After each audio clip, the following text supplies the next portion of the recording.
Well, hello, it is story time again. I'm so glad that you guys enjoyed the last one. I don't know how you enjoyed it because there's not a lot of views on it, but a bunch of you said you saw it. So I don't know how that works. Don't really care. I'm glad you enjoyed it. And I got another story for you from the same place, okay?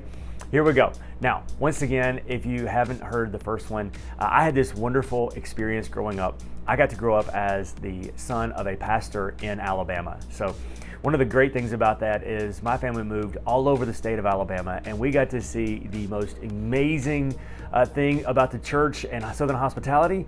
We also got to see some of the most complicated, challenging, difficult, rough, terrible things as well. And the Lord really did an amazing work in my life that I can't take any credit for, and that is in these experiences that we had, I didn't walk away hating church or hating church people. I just walked away realizing church people are people. They're broken just like the rest of us, and we're all trying to get better, right? And so this particular story comes from the last one. So if you didn't get a chance to watch the last one about snakes in a driveway, I hope you enjoy that one. But same place. Now, you got to understand, this is 25 plus years ago, so a lot has changed, even though Deep South is a little bit behind everybody else, but hey, not that far behind. But back in that place, we had funeral homes, but we didn't really use them except for when someone would pass away. So what would normally happen in that area is if someone passed away, they call the coroner, they do whatever they needed to do, and then when they were starting to figure out what they were going to do as far as funeral services and things, they would take the body to the funeral home to prepare the body, but then they would take the body to a local church, and that's where they would have a funeral home time, and they would have family and friends would come and pay their respects to the family, and then the next day they would have the actual funeral. And because it was in the South and Southern hospitality, you'd have the funeral home time that night, even though it was they called it funeral home, even though it was at the church, and that's where all the family would come. We'd have lots of food, almost like a family reunion, and then the next morning you'd have the service. So really what would happen is because it was in the local church, you would really lose access to the facility from about 3 p.m. one day to about 3 p.m. the next day. Because like I said, the night before, they would have food and all that, and then the next morning would be the service. Well, that's fine unless that would happen on a weekend. And for churches, that's the time when you're really alive and going the most, right? You have church on Sunday. But because the church that my dad pastored was really the local community church, anytime someone in the community died and they wanted to be buried in the community, they would use our local church. And one particular time, I believe it was 6 weeks in a row, we didn't get to have church on Sunday morning because there was a dead body in the front of the church. What was going on? And that's really not the most crazy thing that would happen. Here's the craziest thing that would happen is by law, you are not allowed to leave a dead body by itself because of just 1,000 different really good reasons, right? You're not supposed to leave a dead body by itself. And so what would happen more times than not is the family would come to the church and would say, hey, so-and-so, our loved one has passed away. We need to use your church for funeral services. And of course, you didn't really have much of a choice anyway, and you wanted to be a benefit to the community, so you say, sure.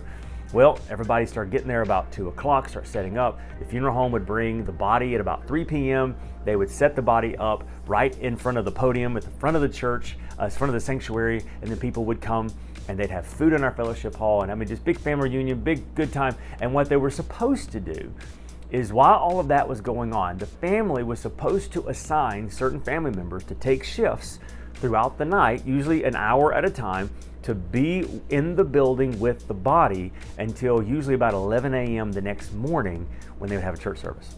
And then everything would be done. But more times than not, what would happen is nobody would stay.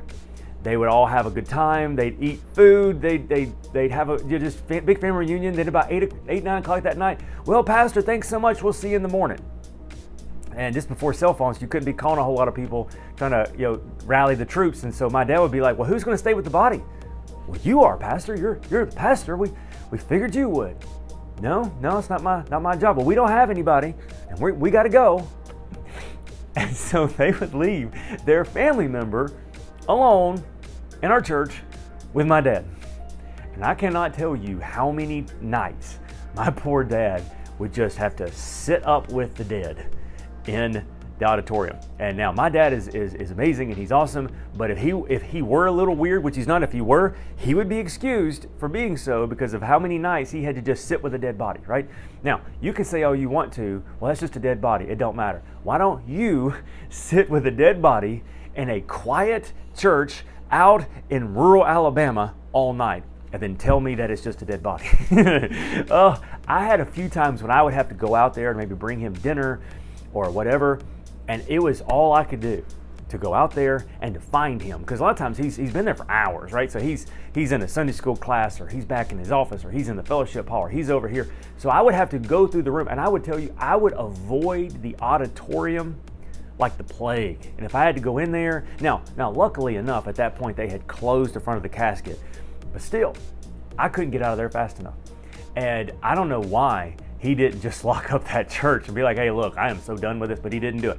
And so many times in Alabama, the southern part of the United States, my dad would spend all night sitting up with the dead. And he didn't even know, because that's just what he had to do.